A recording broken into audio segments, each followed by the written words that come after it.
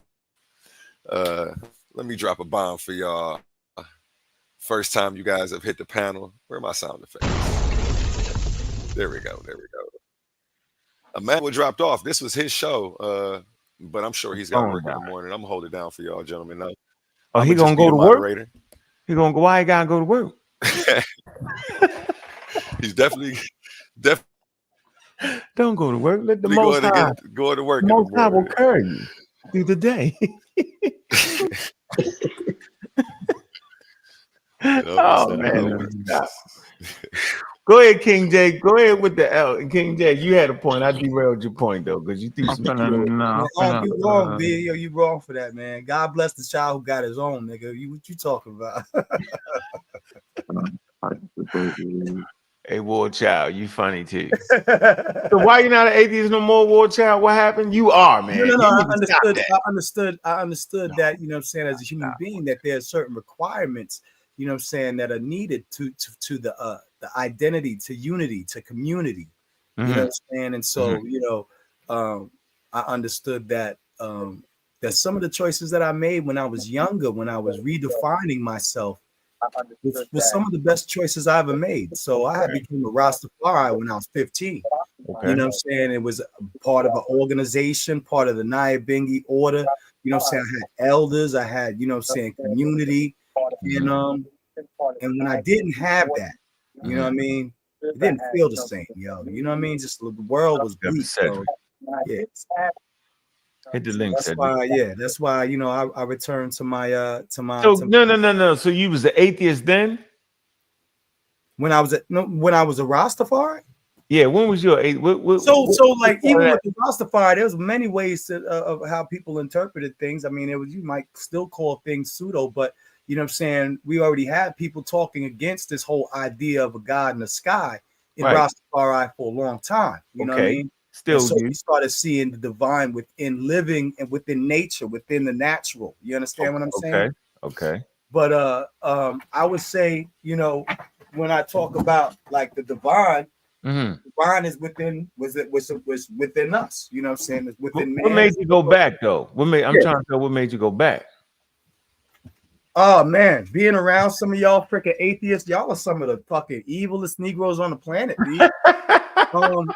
Yeah, man, like y'all got some serious emotional and social fucking goddamn anti-social disorder issues. I started realizing that I was starting to go that way too, and I was no less proselytizing, you know what I'm saying, from a atheist perspective. So all of the time I had God in my mouth. I'm over here quoting scriptures, even though that why am I all freaking daggone obsessive about trying to force my freaking goddamn perspective on somebody else, no less than I would have been if I was a Jehovah's Witness. So I started seeing that, like with my brother was going on a decline. I went on a decline, you know what I'm saying? I had very negative thoughts about life and everything like that. Ah, man, you're gonna kill yourself. And I understood something about the human brain. The human brain is not just wired to eat and have sex, my brother. You said something about that earlier. Our brains, once our prefrontal cortex developed, became wired to and geared towards survival and value of things. Like that's why we have nostalgia when we listen to old school music or we remember something from our elders. Our brains are wired in a way so that we find meaning and we find, you know, saying we find beauty in this world of matter. And when I say matter, I'm using it in the British term, matter, as in dookie. Just like you just got finished describing. How do you describe to a child, you know what I'm saying? Oh yeah, you know, your mother, you know what I'm saying, she just passed away and, you know, she's going to be eaten and she's going to be pooped out. You know what I'm saying? How does that effectually help somebody psychologically deal with the realities of this world, the natural realities of this world, with the kind of mind that we have? Hold on, Warlord. Hold on. No. Yeah, okay. So that's what I'm saying. Like, yeah, but nobody said that. You just made all that up. No. You did say something about when you die, when the brother, what's his name that was down here? Yeah, I didn't say that like that. I gave another now. When he said, "What do you think about the afterlife?" He said, "Where do you go?" I said, "There is nowhere to go." I said, "It's in the gene." Yeah, I'm with my family. You know what I'm saying? I said, I'm a collaboration of all my ancestors that came before me. That's what I said. Every last one of them. To you, and that's when he asked you that. What happened to you? What did you describe? Right. I said there is nowhere for me to go. I said I have children. I have 5 children. Mm-hmm. But your physical body and your consciousness itself. That's it. Once the brain stops functioning, that's it, and that's okay. What happens to your body? You described it, and that's no. I'm saying, like, well, hold on for a minute. You're not able to tell that to a 12-year-old. Yes, you can. Yes, you can. No, you cannot. You can tell them the truth, bro. You don't gotta lie. So watch this. This is why people who have faith, it is scientifically proven, statistically proven that people who have some form of religious belief, and it does not have to be supernatural, but it can have anything that places meaning and a little bit more artistic freaking goddamn depth on how they view their existence and mortality. Bro. Those people are the ones who actually have the least amount of suicide rates, drug use, depression, freaking daggone, all these kinds of disorders come from something called disillusionment, is what I was saying before. When we start sitting here and trying to act like we as human beings do not necessitate some form of meaning to our existence besides. You got to be disillusioned to believe into a deity that you can't never saw before. Hey, Warlord, you can't go forever, though. You can't give a lecture, though. Yo, you gotta listen. That's like the worst way to teach children. Yo, you deep right now. So let me say this. Let me say this for a minute. Hold on, Warlord. You made the eloquent point that there's studies on people that have some type of belief in faith. So when you make that statement, you actually make my point, because there's no one religion like you agree that it don't got to be no religion in particular. Am I correct in that? Absolutely. Okay, so Absolutely. if hold on, so if the scientific studies claim people who have some type of religious belief will have lower rates of suicide and all that, then it make my damn point. Because all I'm saying is, yo, I read all world religions, and I'm saying you don't have to be tied to a religion to have a belief, though. I didn't tell you to So come. listen. So if I spent, let me finish, bro. You went on a whole hour, a fake hour. It wasn't a real hour. It felt like it to me. Tell you to come to Rastafari. You know. No, listen what I'm saying. It just felt like an hour, yo. I swear to goodness. I asked you one question: why you're an atheist? And you said you had suicidal thoughts. You did all that, smoking weed. You did all that. My point is that a person who doesn't believe in a particular religion can spend a day, can take every day and go ahead and take 20 minutes away from everybody else and just focus and meditate.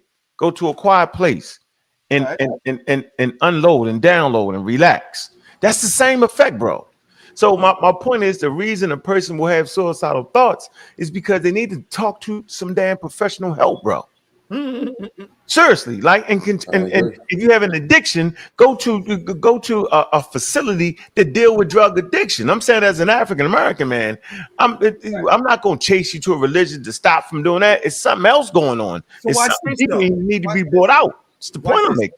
All of those institutions that you just named, from the drug treatment facilities to mental health facilities, they have incorporated, you know what I'm saying, trying to foster and support people's religious practices, or even cultural practices. Even if they're not religious necessarily coming in, they still have certain things that they say. They say that, what's that prayer? Give me the Serenity mind. prayer. Serenity prayer. Yeah, the serenity prayer, all of that stuff, you know what I'm saying, is to foster because they understand that human beings actually are benefited from some form of communal spiritual engagement, whether It's it has a called God attached to it philosophy. or You not. have a I philosophy. agree with you on that. It does not have to necessitate You one said God or bring another. meaning. You can bring meaning through philosophy, yo. I'm saying meaning does not have to come through quote unquote religion. Meaning can come through understanding your natural world. Did you What is not a know that? religion? What is religion? There's a hold on. There's a deep System of connection. practice. Hold on for a minute. There's a deep connection that humans can have when you recognize, yo, that you are part of the cosmos. You are connected. All humans are connected through atoms. That's not scientism. That's a reality. That's not scientism. Make that mystical. The same atoms that help make up me help make up you. Those same atoms that was forged in stars, in distant stars, hot enough to produce the trace elements. The sun that we reside under is not hot enough to produce the trace elements in us. So there's more distant stars. Stars are what? Element and atom producers. They produce elements, bro. And I'm saying that connection is all through. We connected to the cosmos. Hell, what more you need after that? All humans are cousins. There's no one outside of the human family when you're homo. That's another connection. And then biologically, chemically, we connected to Earth. Biologically, all living organisms share common ancestors somewhere down the line. That's a connection. That's a deep-rooted connection. And chemically, we connected to the stars. What the hell more you want? If you need more than that, you got to go to a psychologist at that point. Hold on, yo, it's deeper than that. Hold on, Warlord. Let me finish my point. Warlord, if you think you're part of something greater, which we are, we definitely part of something greater. If that's not enough to hold you, then you might need to go to a psychologist if you think about hurting yourself. It's something else going on that you need to deal with. Let me say something here. The personal attack over there. No. I wasn't saying you. I was saying in general. You have thought, in general, if you have a suicidal thought. Here's the thing. So all of that is great, you know what I'm saying? So, but here's how human beings function in a social group. Oftentimes, human beings will take these things, just like you just so eloquently described you know what I'm saying, our essence of how we exist and from what we have come from, you know what I'm saying, that is creation. So humans will form some form of organized system of bounded practice, belief, symbolism around such things. That is what human beings do in a social setting where we are. So that's where community and things lie around it. That is what religion is, a bound system of beliefs, practices, symbols, entrapments, all of those things that necessitate how someone moves in unison.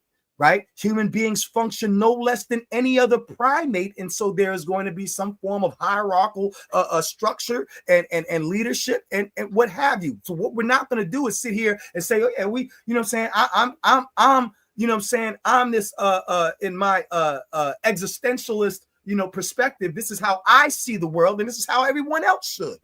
You know what I'm saying? Without actually agree with you on that. formulating some form of on that. structured institution. People function under structured institutions. That's how social groups and political groups and religious groups and liberation organizations form, not through, you know what I'm saying, somebody just subjectively deciding what they want to and what they don't want to believe in difference to everyone else. So that's why we went together as the pseudo killers.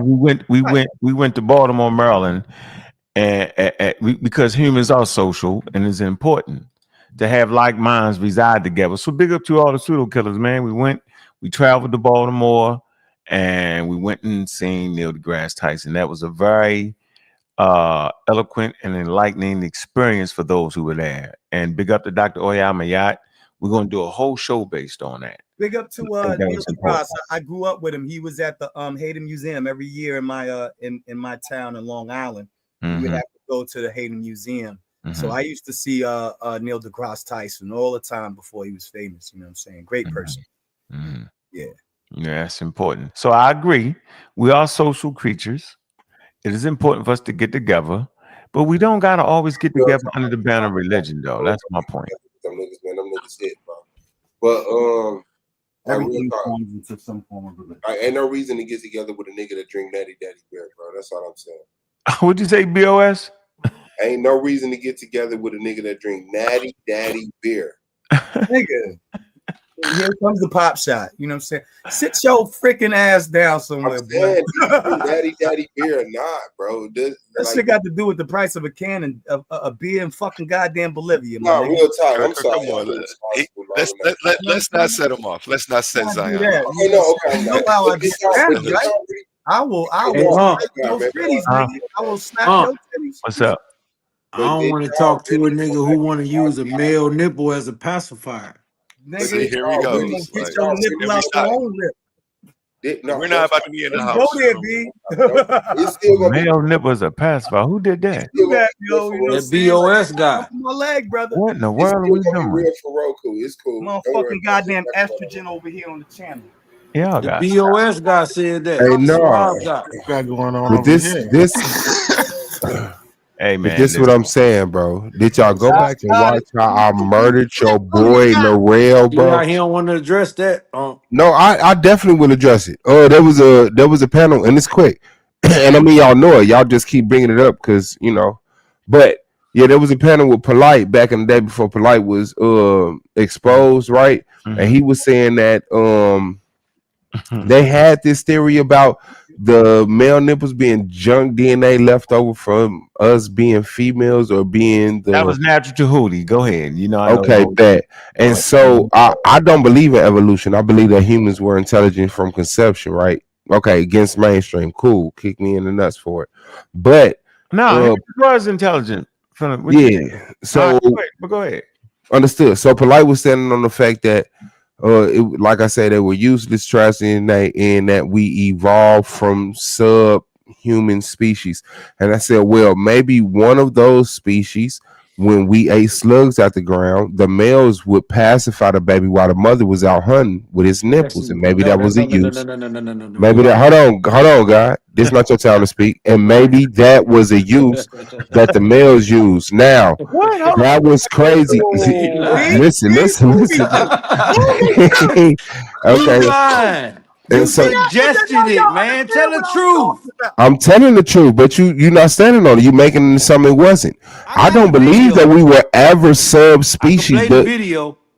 play the video, please. But I never suggested that modern humans or that we should ever use our nipples to pacify babies. I said that if you believe in evolution, a more ignorant species of human didn't pervert the idea of pacifying the baby with the Oh male my nipples God. while the woman would out to hunt or whatever she Polite did. kicked you off the And that was panel it. when you said I that, man. know, and Polite has been You're proven to be what lying. he is. I'm not lying. Polite has been proven to be what the fuck he is, and he kicked me off the panel without me explaining it. I can explain it now. But I you can tell. saying that's what you said, brother. Yes, and what part do you have a problem with? brother. Hold on, let's You address it. said since the women he said since the women use the nipples to feed the baby, can the man use his nipple to pacify the baby? That's what the fuck you said. That's what you And said. what men was I talking about? Modern anatomical He human. said that. I was talking about this make believe subspecies of human that I don't believe in. Man, But you was trying to breastfeed a baby, nigga. Stop hey man, lying. do what you gotta do because I'm killing your heroes on this debate shit. But I don't hide from the information I put out. Now cut your camera on and be as transparent as me. I stepped into a goofy nigga paradigm, tried to conquer him intellectual, and it came with some shit that I'm like, okay, yeah, that's funny, that's fun, or whatever the fuck it is.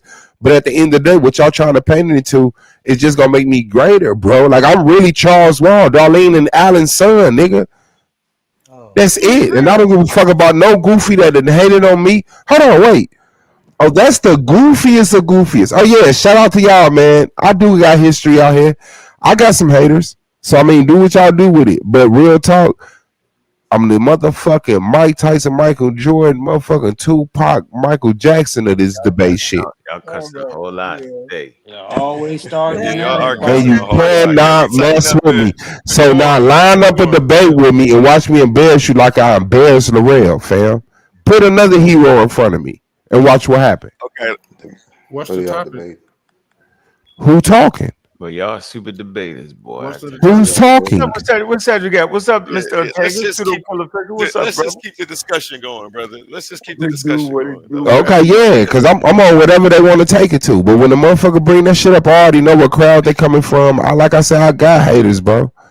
I got haters. tighten up They on the went back to language. polite. brother. Polite Let's tighten in up. jail. Okay, so who want to set up a debate or go back? Let's go back to the discussion we was having because then nobody want that smoke for real. Like in prison, right?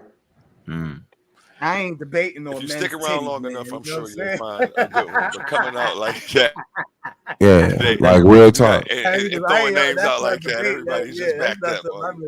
so comfortable Yeah, debating. and You know back what up. I'm Well, saying? you being polite. Wow. Yeah, but I know that's the moment I knew I made it when people went Once out you of their said way that to. name, I backed up. I don't even When people went out their way to paint that narrative, I knew I made it. I know. And then guess what? His girl agreed with me. Music Soul Child baby mama that's right next to him. She was like, yeah. And he got mad at her and they broke up after that. So I saved her. So shout out to you. Shout out to you, man. Swab Boss been in these streets. Man, Like, he wanted to use his nipple to pacify a baby, y'all.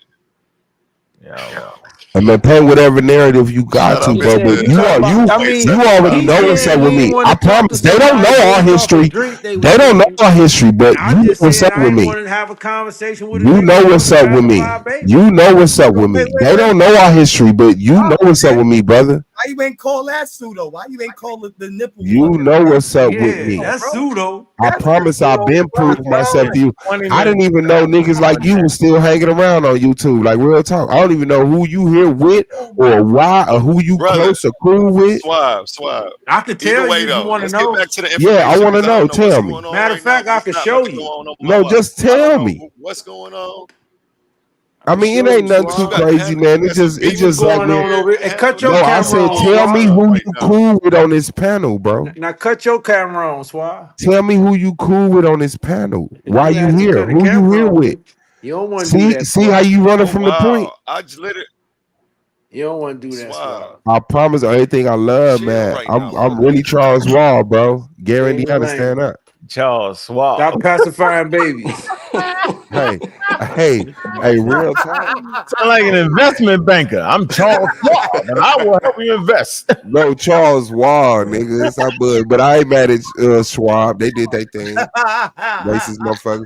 But yeah, man, like it really feel honored to have those type of haters because you don't believe in evolution. He calling me a hater because he pacify and, babies. And your argument is that if there were primitive human beings, the male would breastfeed the not breastfeed. They couldn't breastfeed. They would pacify the offspring while the mothers went out to hunt. Yeah. Now, in which other primate species or which other mammalian species have you ever witnessed this practice being done? Which other species have you seen build a boat? We're more intelligent. So you're dead. Now try again. We're talking. You mentioned a Yes, but I'm telling you, what other species have you seen? So you're off of your analogy. So your analogy was a primitive human. So we're not talking about the humans that built ships. Okay. So which other primitive species, or which other primate species, or which other mammalian species have you ever witnessed? You're dead. We're more intelligent and more advanced than all other animals. No, you're dead. You said you're Yeah, not that's not talking true. about That's not Homo true. That's not sapien sapien, right? You're not talking about us. So you're making the claim we didn't evolve. And if we evolved, these other humans or these more primitive ones would have done this action. Now I'm saying, which other species, mammalian species, have we ever observed this action being done? Okay. Not only is that a dumb question, because like I said, we're more intelligent, and so you will see things unique to us than other animals, but So you do see. hold on, wait, shut up and listen. Shut up and listen. Shut up and listen. I'm trying to show you. I'm trying to answer your question genuinely. I'm answering your question genuinely. Humans in this analogy. I'm answering your question genuinely. But what we do see in other species and animals. Which one? Which one?